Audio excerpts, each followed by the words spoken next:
soleil de la justice. Alors vous vous demandez, mais que fait cet aigle aussi près du soleil? Eh bien, vous allez comprendre de quoi il s'agit. Cette image correspond totalement, mais alors totalement, au message de ce soir, et pour cause, regardez le verset qui introduit notre message ce soir. Malachie, chapitre 4, verset 2. Malachie est un livre de l'Ancien Testament, donc c'est un livre prophétique. Et regardez ce qui est écrit. Mais pour vous qui craignez mon nom, se lèvera le soleil de la justice et la guérison sera sous ses ailes. Ce verset est une prophétie qui concerne la personne, le ministère et l'œuvre expiatoire de Jésus à la croix du Calvaire. Et dans ce verset, le prophète, inspiré par le Saint-Esprit, utilise deux métaphores pour en parler. Il utilise le soleil et les ailes. Mais tout d'abord, il faut répondre à une question importante. Qu'est-ce qu'une métaphore? Qu'est-ce que ça signifie? Eh bien, une métaphore consiste à appliquer les caractéristiques d'un objet à un autre objet. Et j'ai tenu à vous donner la définition académique. Mais maintenant, je vais vous l'expliquer d'une manière beaucoup plus simple. Une métaphore consiste à comparer une chose à une autre chose. Voilà ce que c'est qu'une métaphore. On compare une chose à une autre chose. Par exemple, si je dis que ma femme est un trésor, ce qui est vrai, ma femme, c'est plus qu'un trésor, c'est mon trésor, d'accord? Si je dis que ma femme est mon trésor, je lui applique les caractéristiques d'un trésor, ce qui veut tout simplement dire qu'elle a énormément de valeur pour moi, que je l'aime et que j'y suis très attaché. Parce que si je possédais un coffre rempli d'argent, eh bien, j'aimerais ce coffre. Pas vous? J'y serais attaché. J'en prendrai soin. Ce coffre aurait de la valeur pour moi. Eh bien, si je dis que ma femme est mon trésor, ça veut dire exactement la même chose. Et dans notre verset, les caractéristiques du soleil et des ailes sont appliquées à Jésus, le Fils de Dieu. Alors, on doit se poser la question suivante. Qu'est-ce que le soleil nous apprend sur Jésus? Pourquoi, dans ce verset, Jésus est-il comparé au soleil?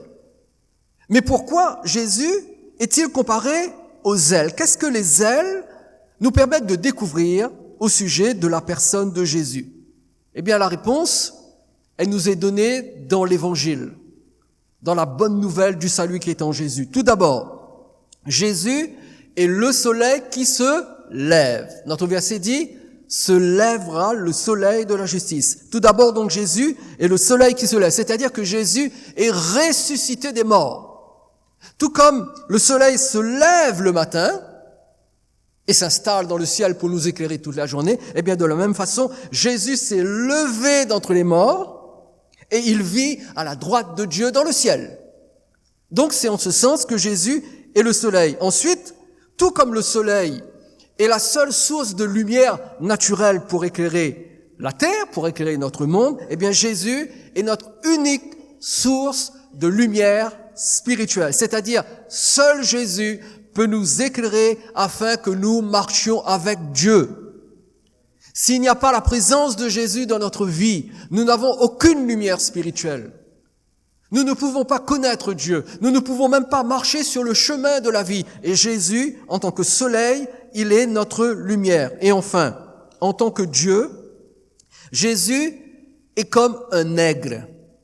Un aigle qui étend ses grandes ailes sur ses petits.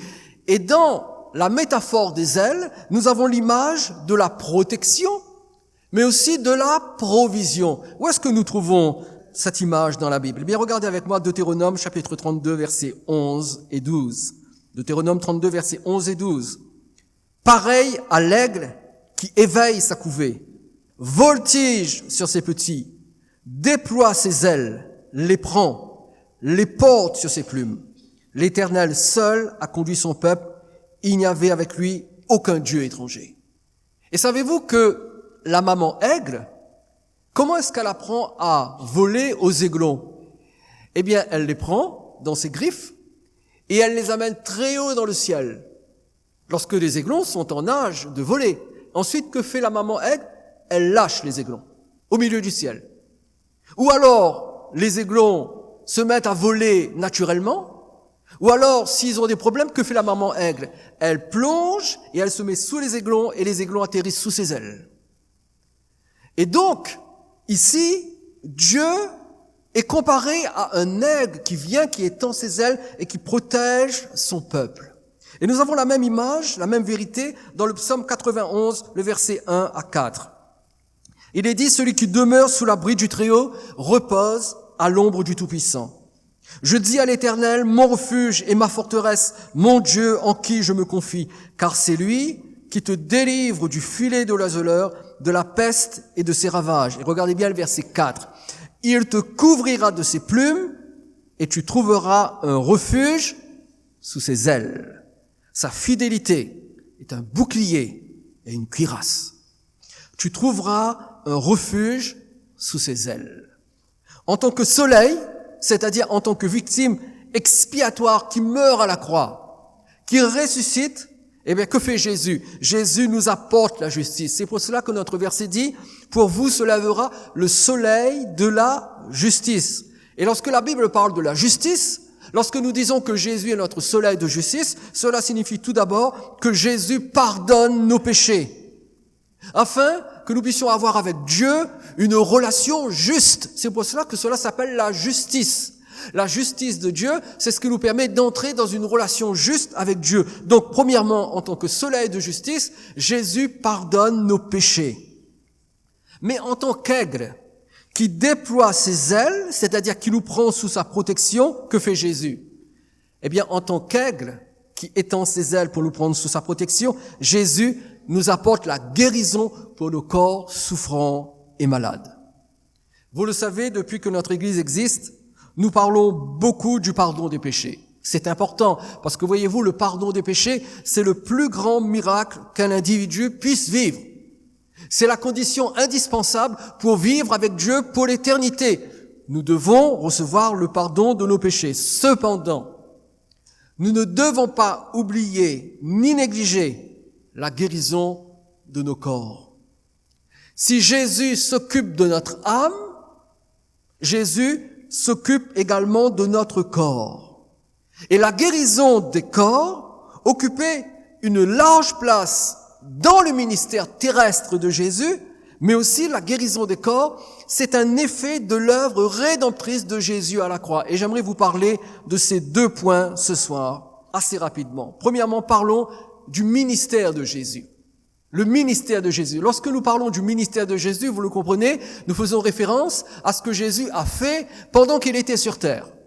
Pas seulement pendant qu'il était sur terre, parce qu'il a vécu à peu près entre 33 et 35 ans, mais les dernières années de sa vie, qu'a fait Jésus? Il a exercé un ministère public, c'est-à-dire qu'il s'est déplacé dans toute la Palestine et il faisait différentes choses. Et regardez comment l'apôtre Pierre va résumer le ministère de Jésus. L'apôtre Pierre se trouve devant un auditoire composé exclusivement de Romains, de non-juifs, d'individus qui n'étaient pas, qui ne pratiquaient pas le judaïsme, mais qui vivaient en Israël et qui étaient au courant des événements qui s'étaient produits. Regardez ce qu'il dit. Vous savez comment Dieu a oint du Saint-Esprit et de force Jésus de Nazareth, qui allait de lieu en lieu, faisant du bien et guérissant tous ceux qui étaient sous l'empire du diable, car Dieu était avec lui.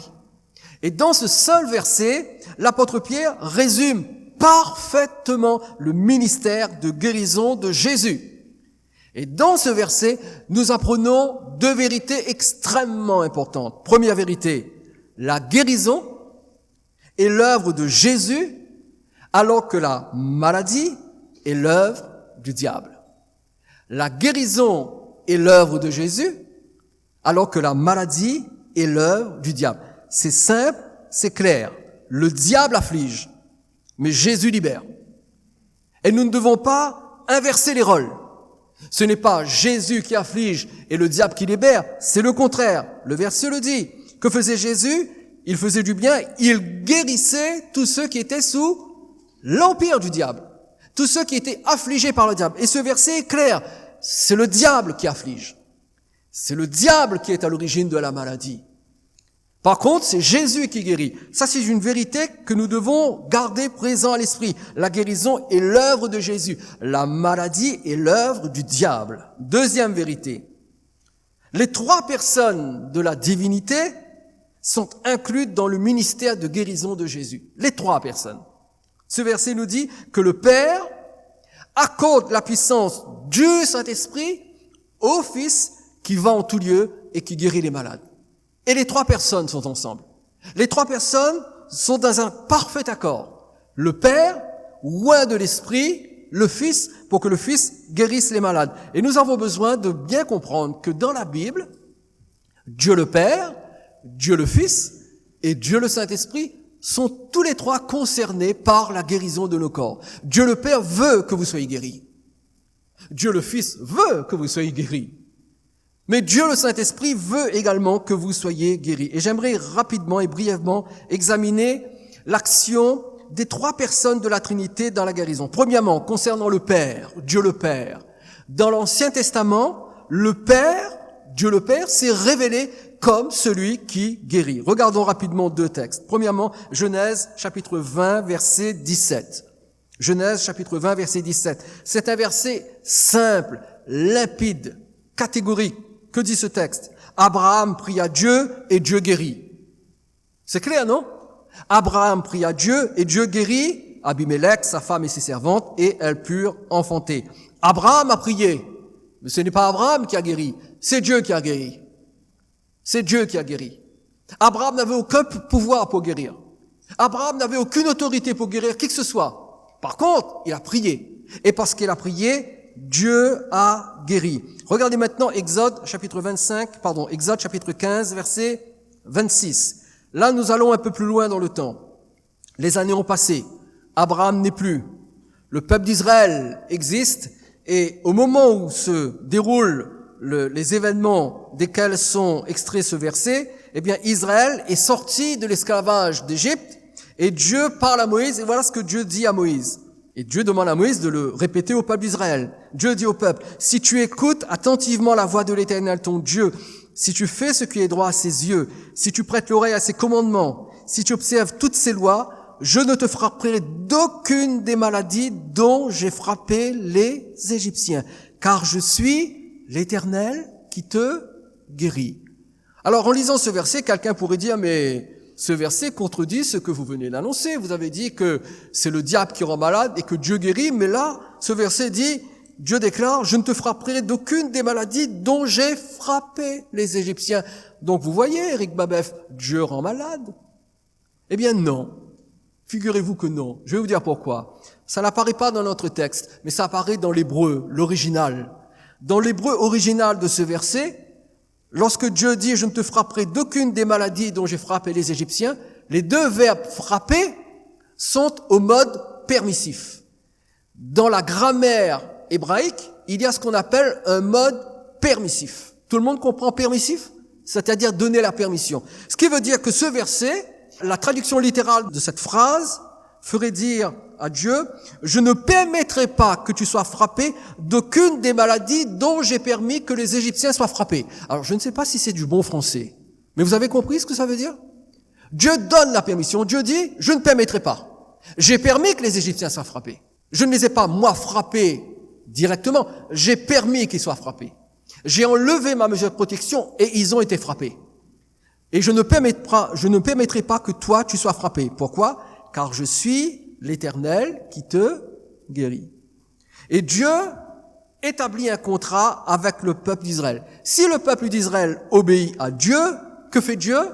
Dieu guérit le peuple de ses maladies. Mais attendez, le verset est encore plus précis que cela dans l'hébreu. Lorsque Dieu dit « Je suis l'Éternel qui te guérit », ce qui est déjà extraordinaire. Imaginez que le Seigneur vous apparaît visiblement et le Seigneur vous pointe du doigt en disant « Je suis l'Éternel qui te guérit ». Combien d'entre vous seriez heureux? Moi, je sauterais de joie. Eh bien, non seulement Dieu dit « Je suis l'Éternel qui te guérit », mais littéralement, l'hébreu dit « Je suis l'Éternel qui est en train de te guérir ». Qu'est-ce que je suis en train de faire là, maintenant même? Je suis en train de prêcher. Je suis dans l'action de prêcher. En ce moment, tout le temps que va durer mon message, je suis en train de prêcher. Je suis dans l'action de prêcher. Dieu dit, je suis l'Éternel qui est en train de te guérir. Écoutez bien ceci. Chaque fois que vous priez, vous dites, Seigneur, guéris-moi. Que fait Dieu? Il se met en action et il est en train de vous guérir.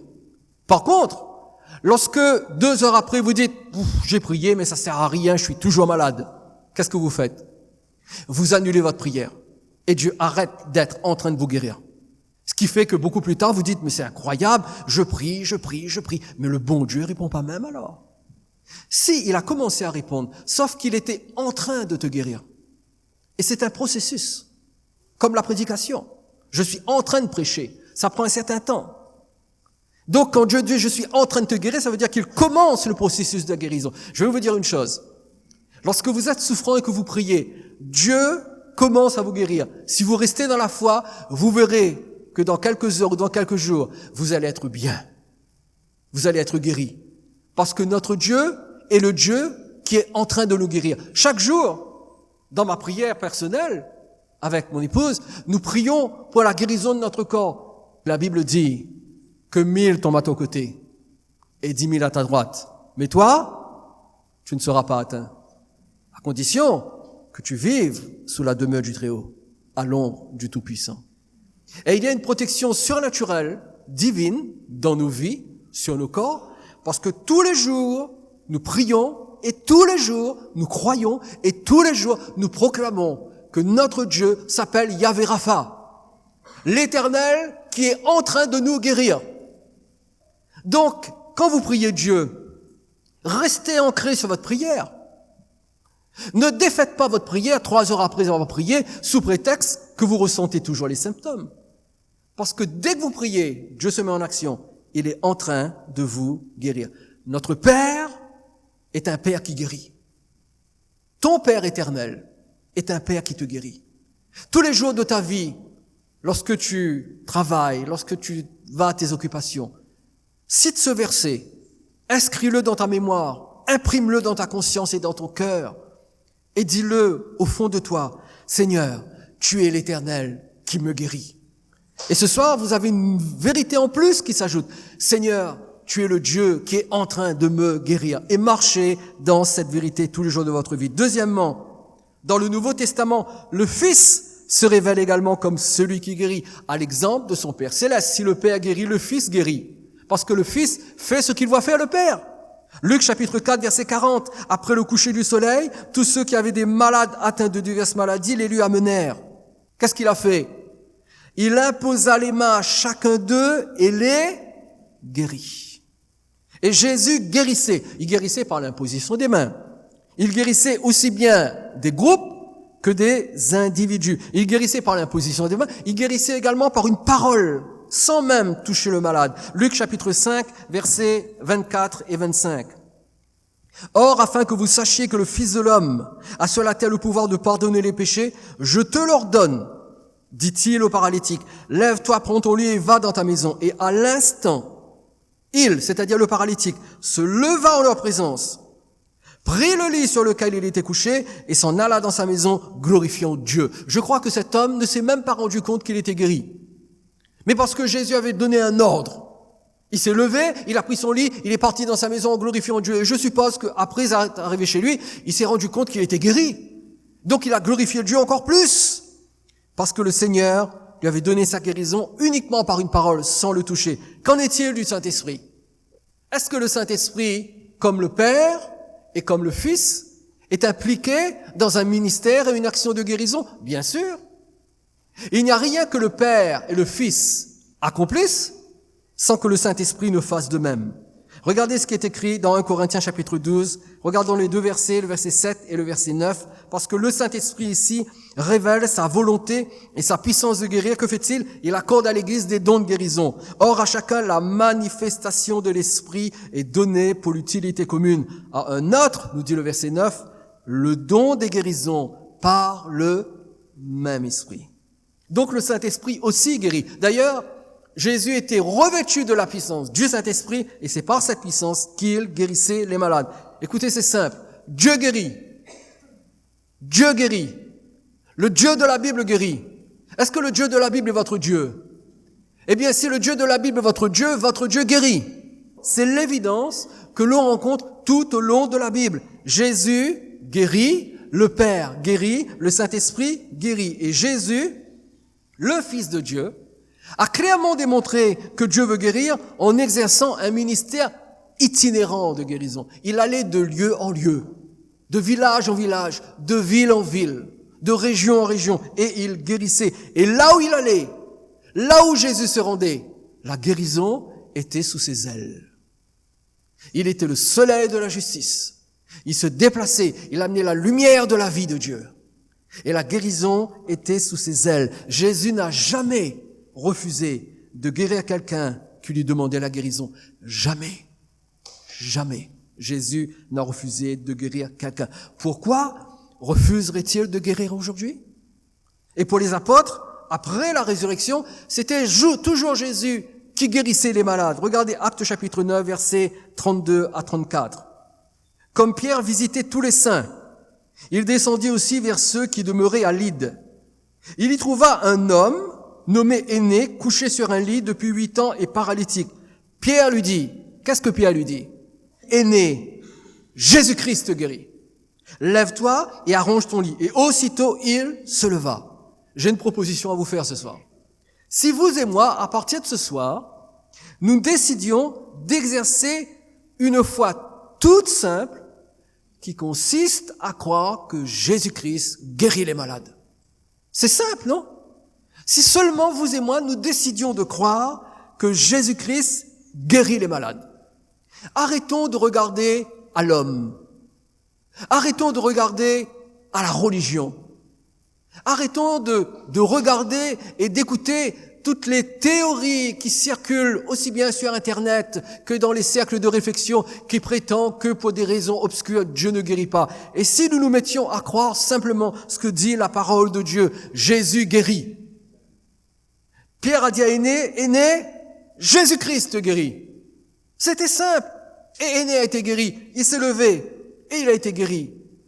Pourquoi est-ce que vous et moi, nous ne prenons pas la décision de croire que c'est toujours le même Jésus aujourd'hui? Hébreux chapitre 13, verset 8, Jésus-Christ est le même hier, aujourd'hui et éternellement. Jésus guérit toujours. Le Jésus des évangiles, quand vous ouvrez Matthieu, Marc, Luc et Jean, vous le voyez guérir. Eh bien, ce Jésus, il est le même. Il guérit encore aujourd'hui. Combien d'entre vous dans cette salle, vous croyez que Jésus peut guérir encore aujourd'hui? Vous le croyez vraiment?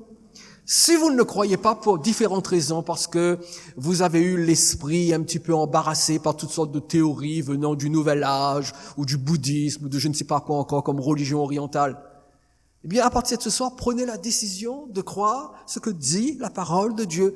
Jésus-Christ exerce toujours un ministère de guérison. Et enfin, deuxième point, l'œuvre de la croix. L'œuvre de la croix. 1 Pierre chapitre 2 verset 24. Lui qui a porté lui-même nos péchés en son corps sur le bois, afin que morts au péché, nous vivions pour la justice. Lui, par les meurtrissures duquel vous avez été guéris. Et ce verset de l'apôtre Pierre nous parle de l'œuvre de la croix. Il a porté lui-même nos péchés en son corps sur le bois. Quel bois? Le bois de la croix. Quand Jésus a été crucifié, qu'est-ce qu'il a fait? Il a porté nos péchés et dans ces meurtrissures, nous avons été guéris. Sur la croix, Jésus a tout d'abord, je dis bien tout d'abord, été le soleil de la justice.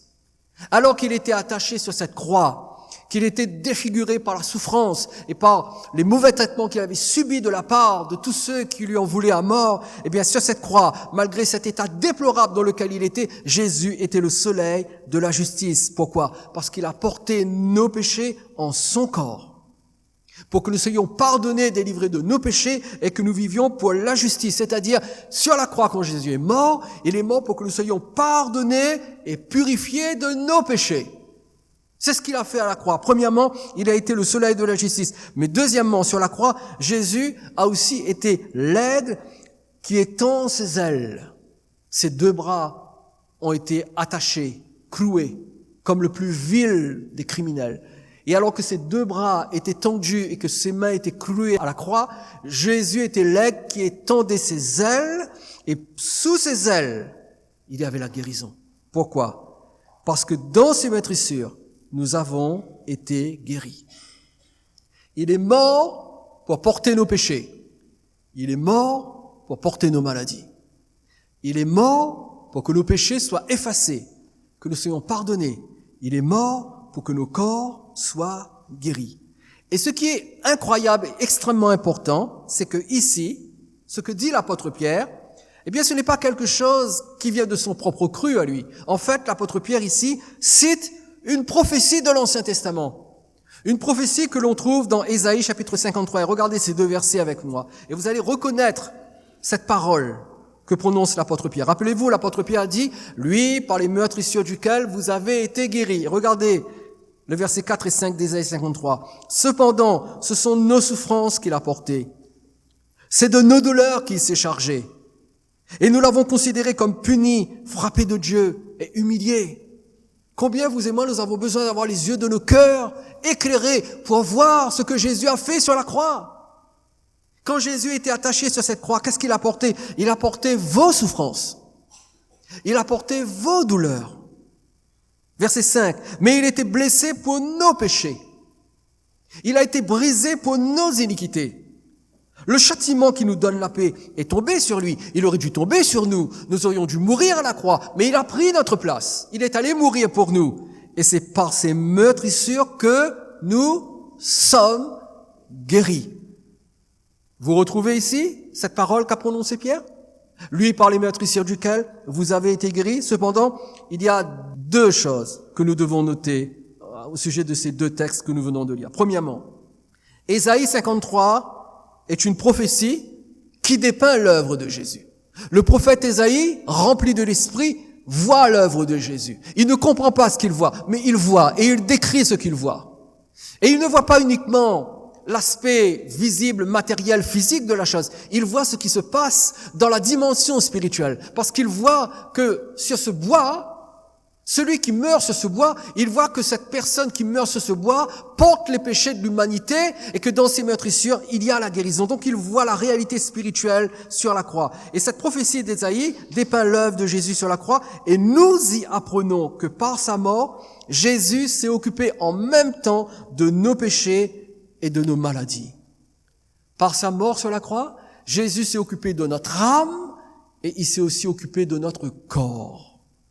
Quand Jésus est mort, il s'occupait de ton âme pour que ton âme soit purifiée de tes péchés, mais il s'occupait de ton corps pour que ton corps soit guéri de ses maladies. Ça, c'est la première chose. La deuxième chose que j'aimerais noter avec vous, il y a une petite différence dans la citation de cette prophétie d'Ésaïe. Parce que voyez-vous, quand Pierre cite la prophétie d'Ésaïe, que dit la prophétie d'Ésaïe? Le dernier verset, le verset 5, Ésaïe dit, et c'est par ces meurtrissures que nous quoi? Sommes guéris. Question de grammaire. Le verbe ici, il est conjugué à quel temps? Au présent. Nous sommes guéris, c'est au présent. Par contre, quand l'apôtre Pierre cite ce verset, que dit-il? Lui, par les meurtrissures duquel vous avez été guéris. Nous sommes guéris, c'est au présent. Mais vous avez été guéris, c'est quel temps? C'est au passé. Donc, contrairement à Ésaïe, Pierre cite le texte au passé. Vous avez été guéris. Pourquoi cite-t-il le texte au passé? Pourquoi ne dit-il pas comme Ésaïe, vous êtes guéris? Pourquoi dit-il vous avez été guéris? La réponse est toute simple. Parce que voyez-vous, Ésaïe est prophète. Il voit ce qui se passe. Tandis que Pierre, il ne voit pas ce qui se passe. Il dit ce qui s'est déjà passé. Comprenez la différence? L'apôtre Pierre, que fait-il? Il écrit après la crucifixion de Jésus. Il parle de ce que Jésus a fait à la croix. Au moment où l'apôtre Pierre écrit ces mots, Jésus a déjà été crucifié. Alors que dit-il? Il dit, le prix a déjà été payé. Tout a déjà été accompli. Vous êtes malade aujourd'hui? Eh bien, dans les meurtrissures de Jésus, lorsqu'il a été crucifié, vous avez été guéris. C'est fait. C'est fait. Vous avez été guéris. Maintenant, c'est de votre responsabilité de recevoir cela. Mais vous avez été guéris. Alors, bien évidemment, je dois dire quelques mots, parce que certains prétendent qu'ici, il s'agit de guérison spirituelle. Vous savez, si vous lisez de la littérature purement évangélique ou si vous lisez John MacArthur, eh bien vous allez découvrir que ces gens disent qu'ici Jésus parle de guérison spirituelle, non de guérison physique. Mais est-ce que c'est vrai que dans Isaïe 53 et dans 1 Pierre 2, 24, Jésus parle de guérison spirituelle et non pas de guérison physique? Eh bien je vais vous prouver que c'est faux. Parce que voyez-vous, si c'était le cas, si Ésaïe 53 parlait de guérison spirituelle et non pas de guérison physique, pourquoi, dans l'évangile selon Matthieu, Matthieu s'est servi du même texte d'Ésaïe pour justifier les guérisons physiques que Jésus opérait? Regardez avec moi Matthieu chapitre 8, versets 16 et 17. Matthieu chapitre 8, versets 16 et 17. Le soir, on amena auprès de Jésus plusieurs démoniaques, il chassa les esprits par sa parole et il guérit tous les malades, afin que s'accomplisse ce qui avait été annoncé par Ésaïe le prophète. Il a pris nos infirmités et il s'est chargé de nos maladies. Pourquoi est-ce que Jésus guérissait physiquement les malades? Pour accomplir la prophétie d'Ésaïe. Et quand Ésaïe a dit, il a pris nos infirmités, il s'est chargé de nos maladies, Ésaïe parlait de maladies physiques, d'infirmités physiques. Et quand Jésus guérissait les malades physiquement, qu'il délivrait les infirmes physiquement, il accomplissait la prophétie d'Ésaïe. Donc, Jésus guérissait physiquement les malades, et c'est en toute logique que Matthieu a utilisé le texte d'Ésaïe, qui lui aussi fait référence aux maladies et aux infirmités physiques. Ce qui revient à dire que ce soit le prophète Ésaïe, que ce soit l'évangile selon Matthieu, ou que ce soit l'apôtre Pierre, quand il est parlé de guérison, lui, par les meurtrissures duquel vous avez été guéris. Il s'agit de guérison physique. Et nous ne sommes pas là pour donner prééminence aux théologiens, nous sommes là pour accepter la parole de Dieu telle qu'elle est dite. Et la parole de Dieu déclare que dans les meurtrissures de Jésus, nous avons été guéris. Peu importe l'expérience que nous pouvons faire, la parole de Dieu restera toujours vraie. Nos expériences ne vont jamais détrôner la parole de Dieu. Et la parole de Dieu est claire. Jésus a accompli ce qu'il fallait à la croix pour que nous soyons guéris. Et en guise de conclusion, Matthieu chapitre 4, verset 23. Jésus parcourait toute la Galilée, enseignant dans les synagogues, prêchant la bonne nouvelle du royaume et guérissant toute maladie et toute infirmité parmi le peuple. Jésus faisait 3 choses. Premièrement, il enseignait, c'est-à-dire il expliquait, comme je vous explique certains mots de la Bible ce soir. Deuxièmement, Jésus prêchait, c'est-à-dire il proclamait, il annonçait. Troisièmement, Jésus guérissait. C'est la raison pour laquelle nous prenons le temps d'enseigner et de prêcher la bonne nouvelle. Notez bien, Jésus enseignait, prêchait, ensuite guérissait. D'abord il prêchait et enseignait, ensuite il guérissait. Pourquoi? Parce que la foi vient de ce que l'on entend. Et c'est la raison pour laquelle, ici, nous prenons le temps d'enseigner et de prêcher la bonne nouvelle. Nous le faisons comme des porte-paroles du Seigneur. Pourquoi? Parce que nous voulons que Jésus guérisse encore les malades aujourd'hui. Et si ce soir je vous prêche et je vous enseigne la guérison, c'est pour permettre à Jésus de venir vous toucher et de venir vous guérir. Vous savez que si vous êtes malade, vous pouvez être guéri pendant que je vous parle. Parce que la présence de Jésus est là, elle circule et elle veut juste confirmer la bonne nouvelle.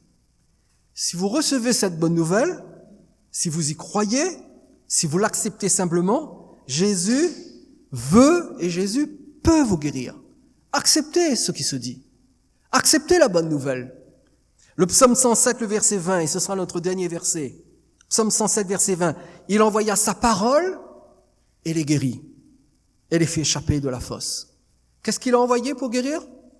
Sa parole. Pourquoi est-ce que je proclame la parole ce soir?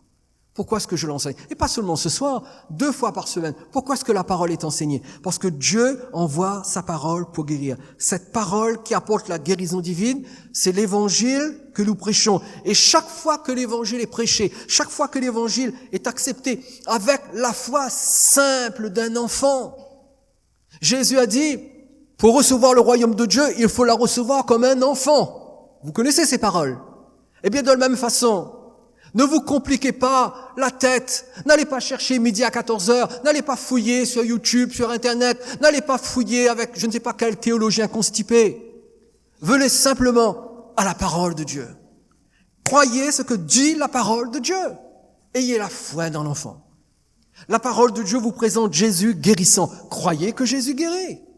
Acceptez-le de votre cœur. Venez à lui, dites-lui, Seigneur, tu guéris. Et cet évangile, lorsqu'il est accepté avec la foi simple d'un enfant, il porte du fruit, il envoie sa parole et il guérit. Qu'est-ce que l'évangile? Deux vérités. Premièrement, Jésus-Christ est le même. Il guérit encore aujourd'hui. Ça, c'est la première vérité. Jésus-Christ n'a pas changé d'un iota. Il n'a pas changé. Il est toujours le même. Et moi, je vous fais une deuxième proposition. C'est qu'ici, à Libre Accès, nous commencions à proclamer davantage que Jésus guérit les malades. Parce que Jésus veut guérir les malades. Jésus veut guérir les malades ici à l'île de la Réunion. Jésus veut que ceux qui souffrent soient guéris dans leur corps. Il le veut. Mais est-ce que vous et moi, nous sommes prêts à devenir des instruments entre ses mains? Pour que par nous, cette parole qui guérit soit annoncée. Donc premièrement, Jésus-Christ est le même. Deuxièmement, par ses meurtrissures, nous avons été guéris. C'est fait. C'est fait, c'est accompli. Nous sommes, vous et moi, aujourd'hui au bénéfice de l'œuvre de la croix. Donc Jésus est le soleil de la justice. Il brille dans le ciel. La lumière de sa présence nous apprend que par sa mort sur la croix, nos péchés sont pardonnés. Nous sommes purifiés de toutes nos transgressions.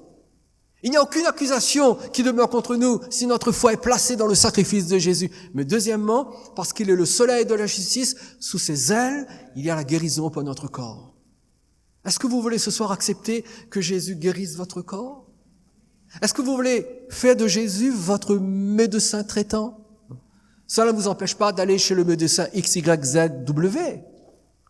Mais faites de Jésus votre médecin, celui en qui vous vous confiez pour qu'il guérisse votre corps, pour qu'il maintienne votre corps, qu'il protège votre corps, qu'il vous donne toute l'énergie, toute la santé dont vous avez besoin, pour votre corps, pour votre âme, pour votre esprit, pour votre maison. Faites de Jésus votre médecin.